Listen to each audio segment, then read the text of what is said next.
అవినీతి, అరాచకాలు, విధ్వంసానికి care of YSR Congress party,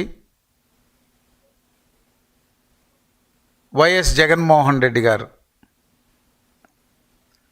Telugu Desam party అన్నా, ముఖ్యమంత్రి చంద్రబాబు నాయుడు గారన్నా తన పరిపాలనలో చిన్న తప్పులను కూడా సహించడు, క్రమశిక్షణకు మారుపేరు అనేటువంటిది చంద్రబాబు నాయుడు గారు.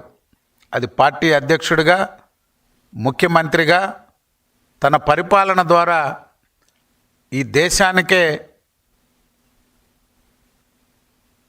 ఒక విజనరీ ఉన్నటువంటి నాయకుడు, ముఖ్యమంత్రిగా చంద్రబాబు నాయుడు గారి పేరు దేశమంతా మారుమోగుతుంటే ఈ రాష్ట్రాన్ని విధ్వంసం చేసి అప్పుల ఊబిలోకి నెట్టి తన పరిపాలనతో ఆంధ్రప్రదేశ్ని ఒక భయానకంగా తయారు చేసినటువంటి జగన్మోహన్ రెడ్డి గారు ఈ రాష్ట్రానికి వస్తున్నటువంటి పెట్టుబడులు, ఓవైపున ముఖ్యమంత్రిగా చంద్రబాబు నాయుడు గారు, మరొక వైపున యువనేత నారా లోకేష్ గారు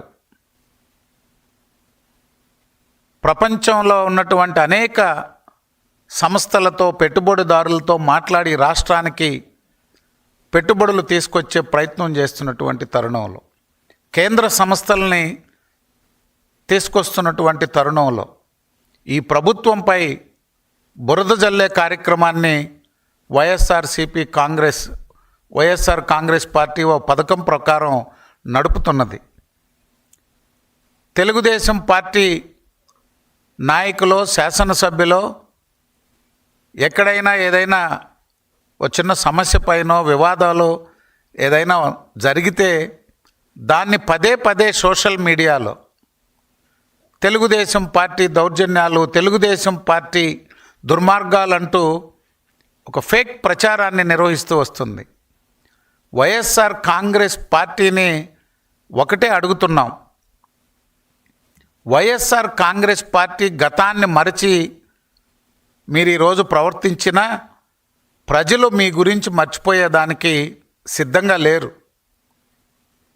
వైఎస్ఆర్ కాంగ్రెస్ పార్టీ కూడా అధికారుల గురించి మాట్లాడుతుంటే ఆశ్చర్యంగా ఉంది. చీఫ్ సెక్రటరీ ఎల్వి సుబ్రహ్మణ్యం గారి విషయంలో, లేక ఎన్నికల కమిషనర్ రమేష్ కుమార్ గారి విషయంలో, ఏబి వెంకటేశ్వరరావు గారి విషయంలో, లేక ఏపీపీఎస్సీ చైర్మన్ ఉదయ్ భాస్కర్ గారి విషయంలో వైఎస్ఆర్ కాంగ్రెస్ పార్టీ ప్రభుత్వంలో వారు వ్యవహరించినటువంటి తీరు ఈ రాష్ట్రంలో మండల స్థాయి నుంచి రాష్ట్ర స్థాయి దాకా అధికారులపై వారి యొక్క జులుం ఏ విధంగా భయభ్రాంతులకు గురి చేసింది, ఏ విధంగా బ్లాక్మెయిల్కు పాల్పడింది, అధికారులకి ఒక భయానక వాతావరణం సృష్టించి పరిపాలన సాగించినటువంటి వైఎస్ఆర్ కాంగ్రెస్ పార్టీ ఈరోజు తెలుగుదేశం పరిపాలనపై ఒక దుష్ప్రచారాన్ని చేపట్టింది.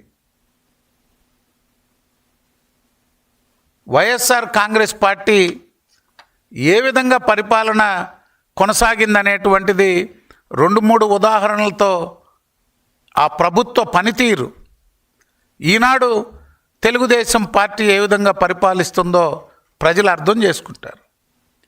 బాబు గారి ఇంటిపై దాడి చేస్తే జోగి రమేష్ గారు శాసనసభ్యుడిగా ఏమైనా చర్యలు ఉన్నాయా? ఉన్నాయి చర్యలు. ఆయనకి మంత్రి పదవి ఇచ్చారు, ఎమ్మెల్యే నుంచి మంత్రిగా ప్రమోషన్.